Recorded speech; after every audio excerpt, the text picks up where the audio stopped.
무슨 이유로 몸을 쓸 수 없는 상태가 되었습니다.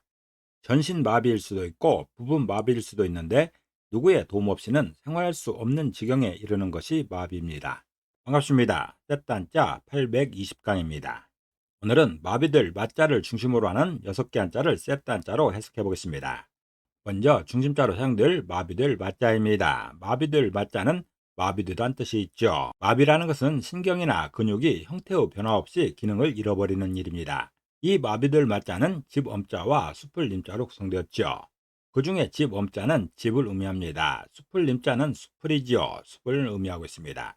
그래서 마비들 맞자는 숲을이 집이 되면 마비된다 표현하고 있습니다.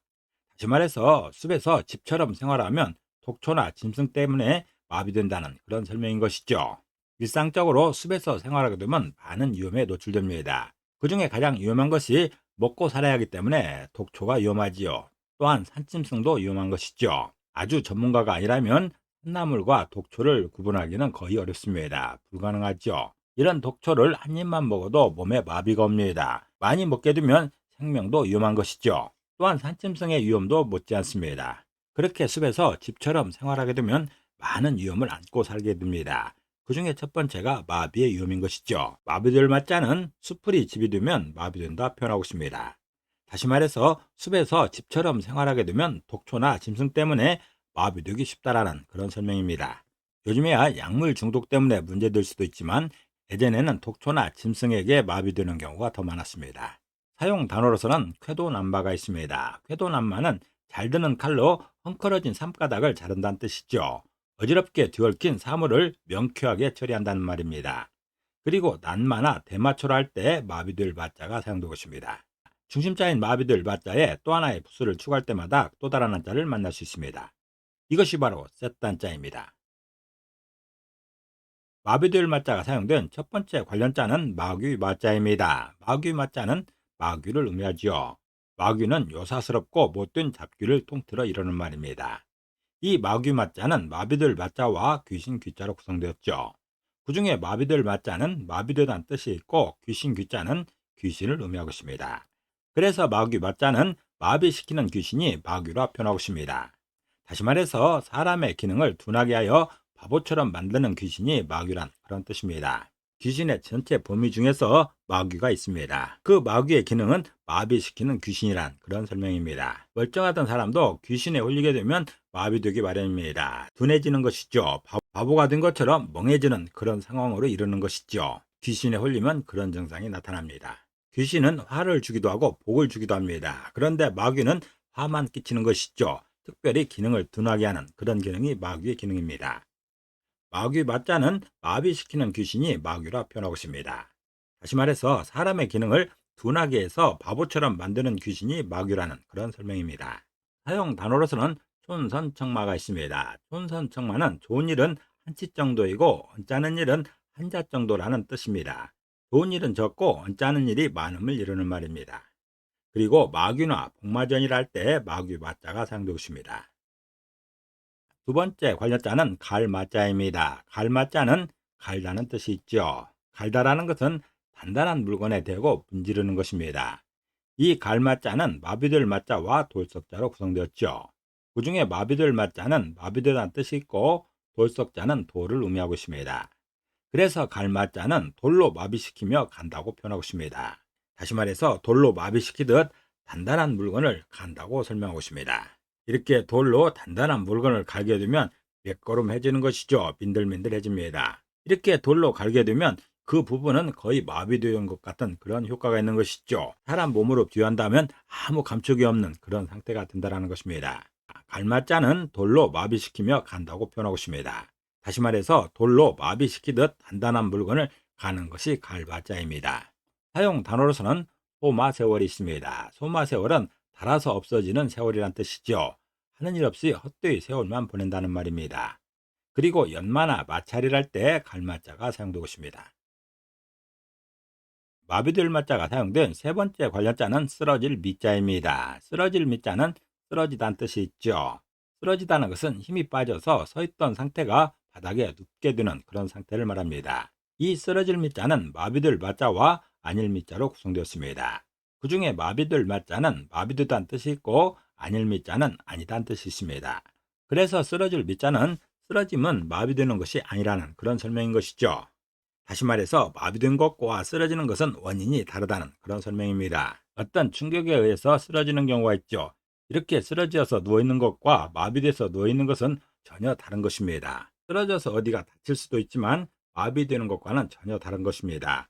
그 원인이나 현상이 전혀 다르다는 그런 설명입니다. 쓰러질 밑자는 쓰러짐은 마비된 것이 아니라는 그런 표현입니다. 다시 말해서 마비와 쓰러짐은 비슷하지만 원인이 다르다는 그런 설명입니다. 사용 단어로서는 파류재미가 있습니다. 파류재미는 물결은 흘러가고 차차로 변한다는 뜻이죠. 인간 세상의 추세를 비유하는 말입니다. 그리고 풍미나 붐이라 할 때 쓰러질 밑자가 사용되고 있습니다. 네 번째 관련자는 문지를 맞자입니다. 문지를 맞자는 문지르다는 뜻이 있죠. 문지르다는 것은 무엇을 서로 눌러대고 밀거나 비비는 것입니다. 이 문지를 맞자는 마비될 맞자와 손숫자로 구성되었습니다.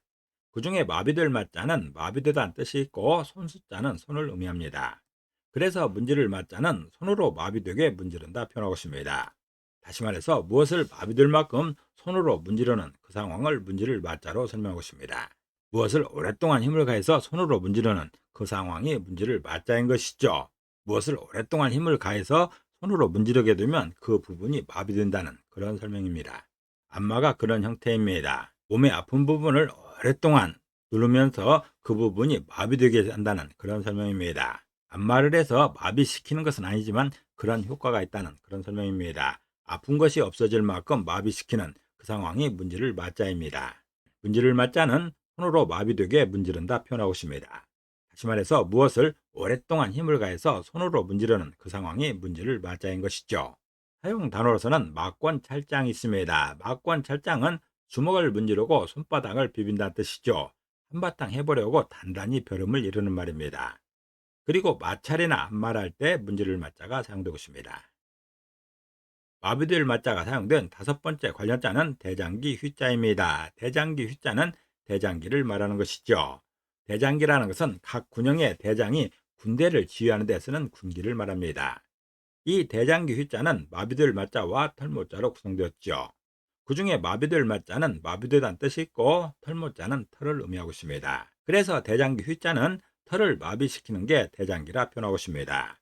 다시 말해서 대장기를 보게 되면 털이 솟구칠 정도로 적군들이 깜짝 놀란다는 그런 설명입니다. 대장기 중에서 으뜸은 이순신 장군의 대장기입니다. 임진왜란 때 이순신 장군의 대장기가 보이게 되면 적군들은 벌벌 떨었습니다. 온몸에 털이 솟구쳐서 마비될 만큼 적군들이 깜짝 놀라는 것이죠. 이렇게 이순신 장군의 거북선에 붙어있는 대장기가 있었습니다. 그 대장기의 실물은 이런 모양입니다. 이런 대장기를 보게 되면 적군들은 털이 솟구칠 만큼 마비될 만큼 깜짝 놀랐다는 그런 설명입니다. 대장기 휘자는 털을 마비시키는 게 대장기라 표현하고 있습니다. 다시 말해서 대장기를 보게 되면 적군들이 털이 솟구칠 정도로 깜짝 놀란다는 그런 설명입니다. 사용 단어로서는 백대위가 있습니다. 백대위는 군사를 지휘할 때 쓰는 흰 빛깔의 큰 깃발을 말합니다.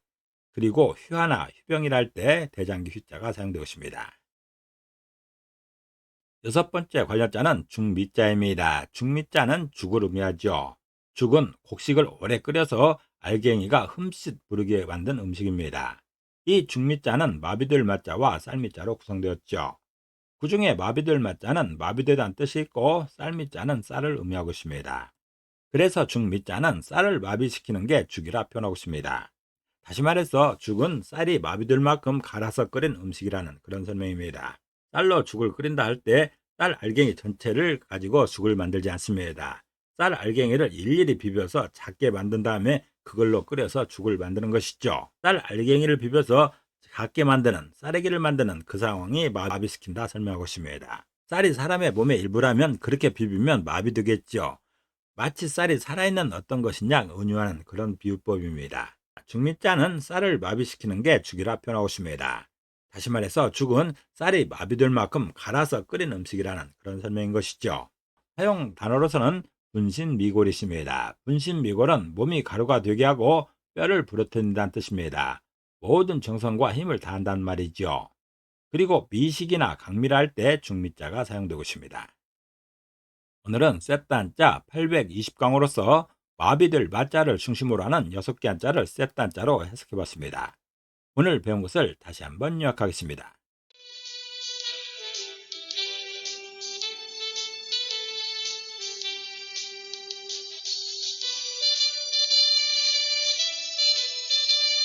오늘도 평안을 기도합니다. 감사합니다.